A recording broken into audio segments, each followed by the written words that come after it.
Sige, sige. Balikan natin sa liwat si Police Captain Arturo Margalio, ang Deputy Chief of Police ng Himamaylan City PNP. Sir, good afternoon. Section John, live ikaw karon sa Action Radio Bacolod, sir. Good afternoon, sir. Good afternoon. Wala Gamba po ko. naman niya tatlo po isang ingestasyon, sir. Gamba ko ni Sir Basi matingala sila Margalio man. Gamba ko ano ni siya, magulang siya sang kay programa diri si Sir Margalio kon Sunday man eh. Di ba brother kaya sir no? Yes, sir. Balo akong magulang, mas magulang ako sa suya, sir. Amo kay Basi ma'am Baso. Lain man ang ano. Anyway, so ang akong concern regarding may kasong downing incident may nalumos kino somewhere in Barangay Karajuan kay Inas ng aga. Yes, sir. May araw ka incident incident, sir. May Sitio Malusay, Barangay Karajuan, Himamaylan City, sir.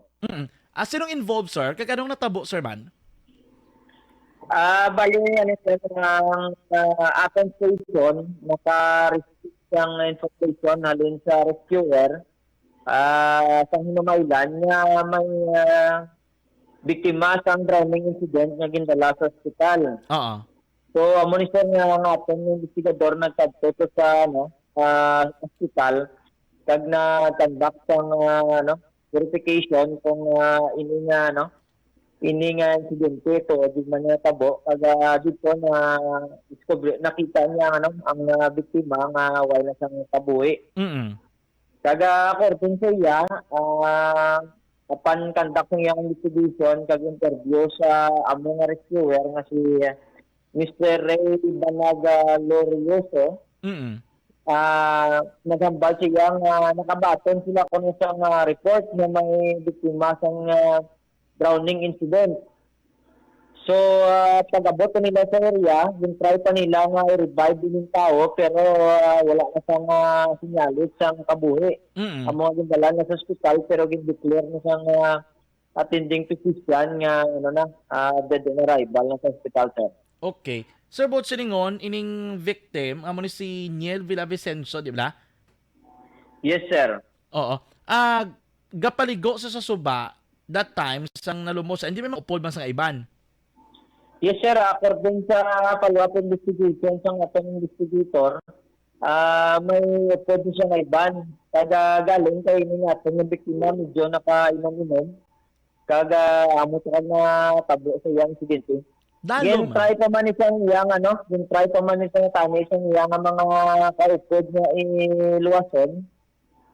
Pero pagdala nila sa kilo, damo itong dangtan na unconscious na yung atong biktima. Okay. Ang suba, sir, dalom gid man? May mga parts, sir, nga medyo dalon, sir. Amo na tabo sa atong biktima. Okay, okay.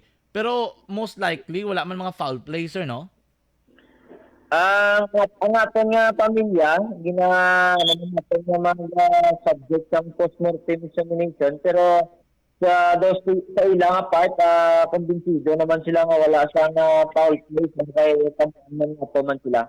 Okay. May upod yung mga pamilya, sir, sa amo itong lugar. Yes, sir. May mga pamilya sa mga kaupod, sir. Taga mga biyan. Ina nga suba na da, sir? Do masamik naman ang ginapaliguan or open for public? Yes, sir. May mga parts na dasa open sa public, sir. Ang mga paano, sir, nga suba, sir. Okay, pero kung ibalikan natin mga record, siguro the first time lang nang natabo may amo sinadala, ano? Sa ina nga ba, sir, hindi pa ko ng sure good kung sobrang area,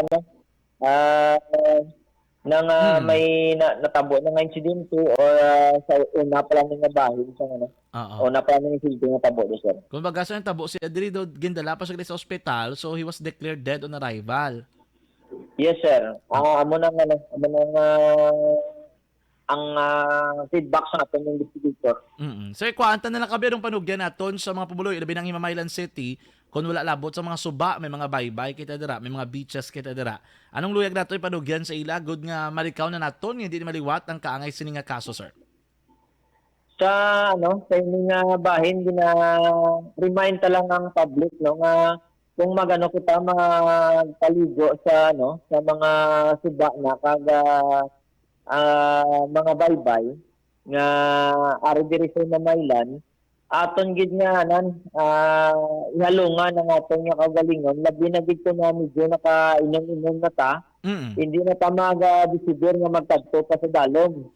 Labi na gid sa mga suba kay sa subong nga tiyempo hindi ta mataktan. Sa aton dire okay ang tiyempo pero sa bukid basi blaga baha kag gulpi lang magasaka ang tubig.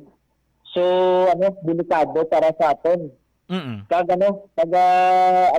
tubig nga maghalong gid ta sa pagkaligo sa mga lugar. Sige. Captain Margalio, thank you so much sir sa confirmation kag sa time nga gin-share mo diri sa amon sa Action Radio Bacolod. Thank you man sir kag mayong hapon wa sa tanan. Mayang hapon. Action Reports, afternoon